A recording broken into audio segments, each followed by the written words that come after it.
ആ കഴിക്കാമേ. ഓ എനിക്കിന്നൊരു മൂടില്ല. ഇങ്ങോട്ടൊന്ന് അനങ്ങി വാടാ. അയ്യോ ഡി ഞാനിവിടെ ഇല്ലെന്ന് പറഞ്ഞാൽ മതി കേട്ടോ. നിങ്ങൾ ഇങ്ങോട്ട് പോന്നു. ഇന്നവനെ പൊക്കണം. നിങ്ങൾ ആരാ? നിങ്ങളുടെ ഭർത്താവ് ഇവിടെ ഇല്ലേ? ഇല്ല, അവിടെ ഇല്ല. എന്താ കാര്യം? നിങ്ങളുടെ ഭർത്താവിന്റെ 2 ലക്ഷം രൂപ മേടിച്ചിട്ടേ മുതലും ഇല്ല പലിശയില്ല. എന്നെ കാണുമ്പോൾ മുങ്ങി അടക്കും അയാൾ. മര്യാദയ്ക്ക് എന്നെ മുതലും പലിശയും വീട്ടിലെത്തിച്ചില്ലെങ്കിലുണ്ടല്ലോ ഇവനുണ്ടല്ലോ, ഇവൻ നിങ്ങളെ വീട്ടിൽ കയറി ഞരങ്ങും. പറഞ്ഞല്ലോ, ഓർമ്മ ഉണ്ടല്ലോ. ഇനി എന്നെ ഒരു തവണ ഇവിടെ വരുത്തിക്കരുത്. വാടാ മോനെ, ഇങ്ങനെ ലോകം മൊത്തം കടം മേടിച്ചു കൂട്ടിയിരിക്കാന്നല്ലേടാ. ഈ അച്ഛൻ ഇങ്ങനെ വിട്ടാ ശരിയാവത്തില്ല കേട്ടോ. എന്റെ മോനെങ്കിലും അച്ഛനെ പോലെ ഇങ്ങനെ ആവല്ലേ. ഇതാരാ വരുന്നത്? ये सतीश क्या कर रहे हैं? സതീഷ് ഞാനാണ്. എന്താണ്? मैं कर्दी का आदमी है. ബംഗാളിയാ, തുണി വയ്ക്കാൻ വേണ്ടി വന്നേ.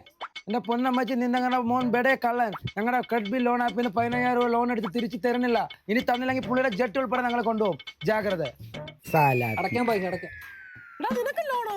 അത് പിന്നെ അമ്മ ഒരു അത്യാവശ്യം വന്നപ്പോഴേ. അയ്യോ മോനെ, ഞാൻ ഇല്ലെന്ന് പറഞ്ഞേ. ഈ ശാന്ത ആരാന്ന് ഇന്ന് എല്ലാത്തിനും ഞാൻ കാണിച്ചു കൊടുക്കുന്നു. നിന്റെ തള്ള എവിടെ പടയർക്കാ? അമ്മ ഇവിടെ ഇല്ല. അയൽക്കൂട്ടത്തിൽ നിന്ന് പൈസ എടുത്തിട്ടേ നിന്റെ തള്ള 2 മാസം അടച്ചിട്ട് മര്യാദക്ക് ആ കാശ് കൊണ്ട് അടച്ചു പോകാൻ പറ. ഇല്ലെങ്കിൽ ഈ ശാന്ത ആരാന്ന് അവരെ അറിയും. നോക്കിക്കോ നീ, എല്ലാത്തിനും ഞാൻ കാണിച്ചു തരുന്നുണ്ട്.